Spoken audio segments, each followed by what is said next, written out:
এখন আমরা সম্পাদ্য সাইর করব, ষষ্ঠ শ্রেণীর সম্পাদ্য সাইর। একটি সরল রেখার নির্দিষ্ট কোনো বিন্দুতে একটি লম্ব আঁকতে হবে।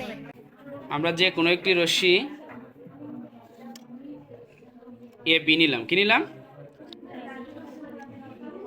এ বি রশ্মি নিলাম, ঠিক আছে। এ বিন্দুতে এ বি রশ্মি, এ বিন্দুতে আমরা যে কোনো মাপের একটা বৃত্তচাপ নিলাম। আবার আমরা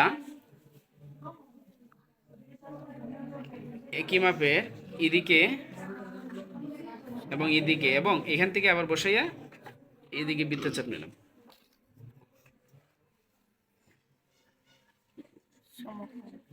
তো আমরা এখন বিন্দুটা আমরা মিলিয়ে দিব আর কি। তো তাইলে এই বিন্দুটারে আমরা ধরতে পারি পি, আমরা এইটারে ধরতে পারি ডি, এটারে ই, আর এই বিন্দুটারে ধরি আমরা সি। কথা বুঝতে পারছো? এমন করে বৃত্তচাপটি কিউ বিন্দুতে ছেদ করে। শেষ, আমাদের লম্ব আঁকা হয়ে গেল। একটি সরল রেখার উপর নির্দিষ্ট কোনো বিন্দুতে একটি লম্ব আঁকছি আমরা। এই যে এ বিন্দু, সরল রেখার বহিস্থ কোনো বিন্দু থেকে ওই রেখার উপর একটি লম্ব আঁকতে হবে। বহিস্থ কোনো বিন্দু থেকে, কোন বিন্দু থেকে? বহিস্থ কোনো বিন্দু থেকে ওই রেখার উপর একটি লম্ব আঁকতে হবে।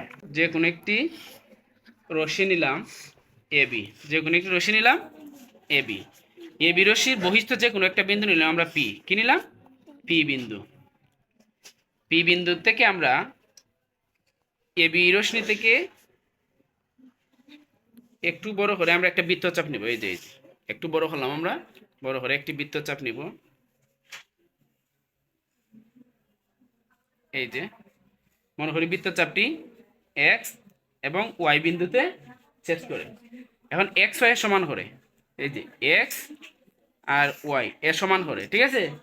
এক্স ওয়াই সমান করে পি বিন্দুর বিপরীত পাশে এক্স ও ওয়াই বিন্দু থেকে আরো দুটি বৃত্তচাপ আঁকি, আরো দুটি বৃত্তচাপ আঁকি। মনে করি বৃত্তচাপটি কিউ বিন্দুতে ছেদ করে।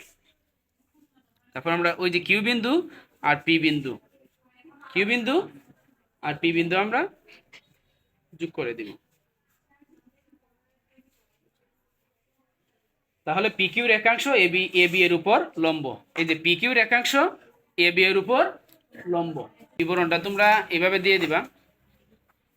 এই যে তোমরা বিবরণটা, এই যে এই বিবরণটাও তোমরা বইয়ের যে বিবরণটা আছে আমরা আমাদের এখানে ধাপ 1 2 3 4 এইভাবে বিবরণটা দিয়ে দিবা, অথবা আমি যেভাবে আঁকছি তোমরা তোমাদের মতো করে বিবরণ দিয়ে দিবা।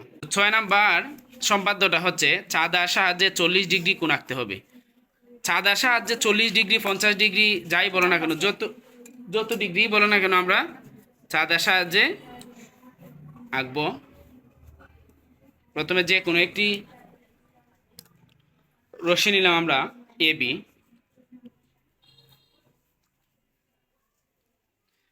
এ বি রশ্মিতে আমরা চাঁদা বসিয়ে নিব, ঠিক আছে। ওই যে চাঁদার যে মধ্যখানের যে বিন্দুটা আছে, এই যে দেখো তোমরা, এই যে মধ্যখানের বিন্দুটা আছে এই বিন্দু, এবং চাঁদার এদিকের যে বিন্দুটা আছে এটা তোমরা মিল করে নিবা। তারপরে দেখো এই জিরো জিরো আছে, জিরো, তারপরে তোমার 10 20 30, মানে আমরা লিখতে পারি 10 20 30 40 বলছে আমাদের, তো আমরা 40-এ নিব। এই যে এখানে একটা বিন্দু নিয়ে নিলাম।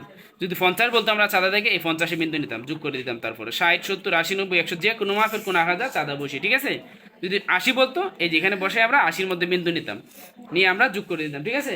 এখন 40 বলছে, তাইলে 10 20 30 40 এই যে বিন্দু নিলাম, ওকে। তারপরে আমরা যোগ করে দিব। এই যে এ বিন্দু আর এটার ধরি আমরা সি বিন্দু, এ বিন্দু আর সি বিন্দু আমরা যোগ করে দিলাম। এই যে বিন্দু আর সি বিন্দু আমরা যোগ করে দিলাম। তাহলে আমাদের 40 ডিগ্রি কোণ হচ্ছে, পরে এইভাবে দিয়ে দিবা।